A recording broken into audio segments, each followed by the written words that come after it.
Till in 2005, the US introduced a new $1 coin that you could buy and have shipped for free. People took advantage of this by buying them with a credit card, then immediately using the coins to pay their bill to get free airline miles. One man abused this so much that he earned 4 million airline miles. This was popular on Fat Wallet. Several people got their accounts flagged at their bank from depositing too much cash and had to go explain in person, sometimes with FBI officers present, about what they were doing. Reminds me of this guy.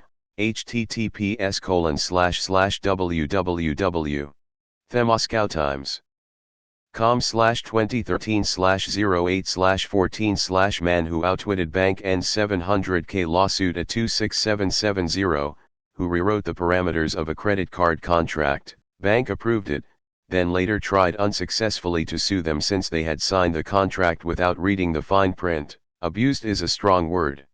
More like used, an obvious loophole. Edit: wish I had known about this back then.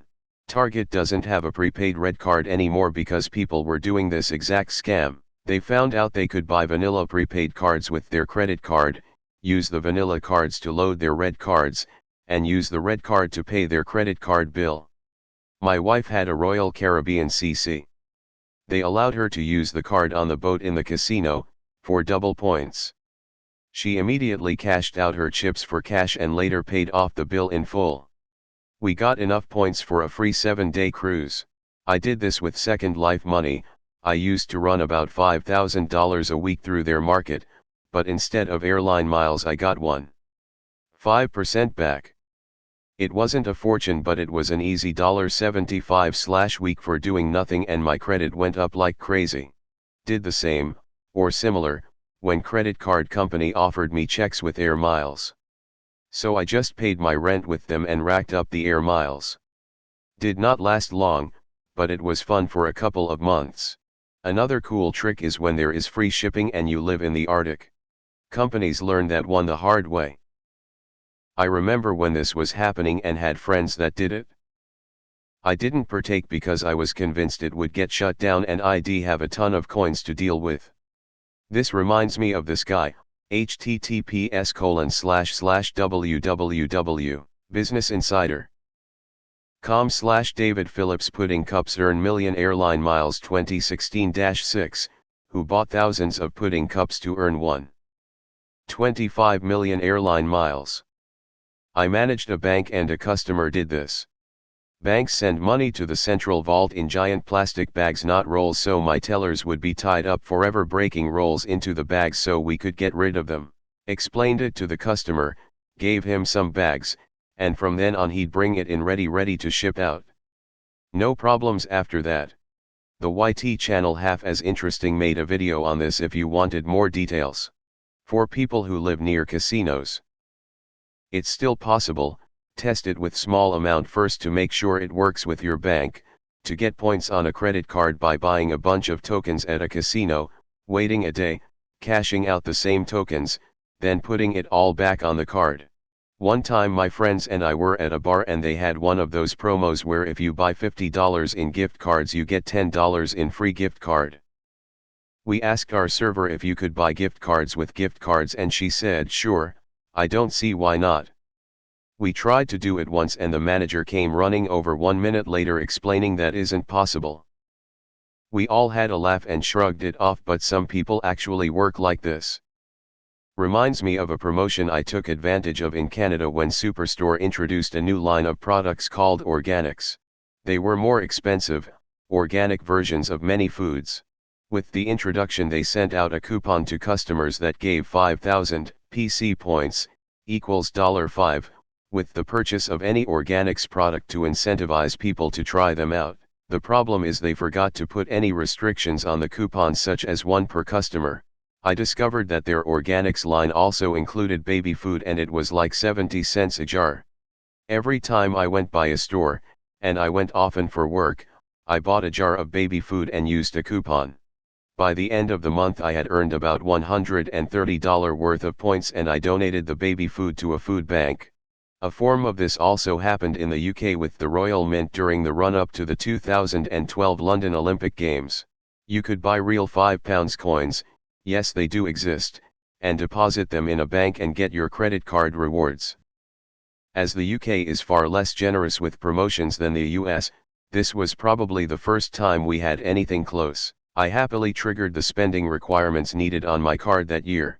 There was a Wells Fargo credit card that offered a 6% cashback towards your mortgage for 6 months at the same time as this was going on. I came in right at the tail end of this but still made about $5,000 for the price of annoying a few bank tellers. Oh man.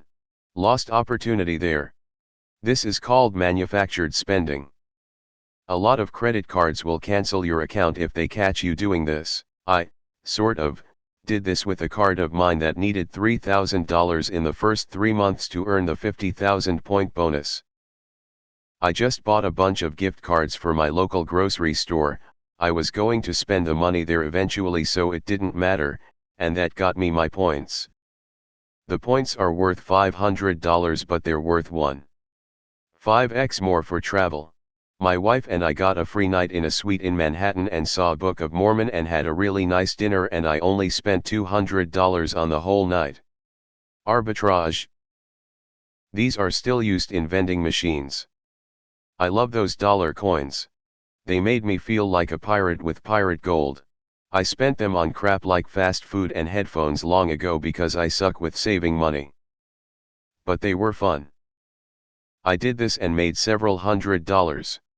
Except I did it in 2008-ish, so they must have run this again. Ended up investing about $10,000 in penny stocks, went up to $40,000, then crashed down to $5,000 before I cashed out. Put $500 of that in a sports betting account where it went up to $25,000 before crash to $0. What a ride for 19-year-old me. Just reminds me of Always Sunny in Philadelphia. The dude was buying, on average, $83,400 worth of dollar coins each month to reach up 3 million over the course of a few, assume 3, years. That's a ridiculous amount of coin currency to do to one person and then to deposit into an account, and to do that monthly for multiple years. Good, fuck 'em. Not abused. Took rightful advantage. I did this, a lot. My local bank was not pleased. I did this with a few thousand worth, but it really wasn't worth the hassle. The local bank hated me because they couldn't distribute them after I deposited them, and I wasn't crazy about the UPS guy leaving a few $1,000s of currency on my front porch at a time while I was at work. This same sort of scheme happened with pudding. Yes. Pudding, http://noignow.com/pudding1/. Those $1 coins are really cool. They make great tips, kids love them, and switching to a dollar coin instead of a paper dollar would save the nation hundreds of millions of dollars, because paper money wears out so fast. The only reason we didn't switch to the $1 coin exclusively is because Americans are stubborn and didn't want to give up paper money. I grab some every time I go to a bank. $2 bills as well, same reason. Fun and good for the nation. My bank had a few questions when I rolled in with unopened boxes of coins. I did this. It paid for me to fly my friends to California and back, and for me to fly to Spain round trip. I have heard of people doing this now with PayPal or Venmo. If a card has an introductory offer like spend $3,000 in the first 60 days and get a bunch of airline miles. People send $3,000 to their partner, friend, mom, whatever over Venmo, and then they send it back via some other app to the original person's bank account. Later the credit card bill is paid and the most you have to shell out is some money for a service fee. Isn't it funny how we call this abuse when done by an individual? But when this kind of thing is done by the rich, it's called taking advantage of an opportunity by smart people. Could have given them all to me, as I had the exact opposite problem. I love going to the Ohio Renaissance Festival and dress up and take dollar coins with me, as that is more fun than paying with bills. I'm the guy that takes literally hundreds of coins to pay with. LOL.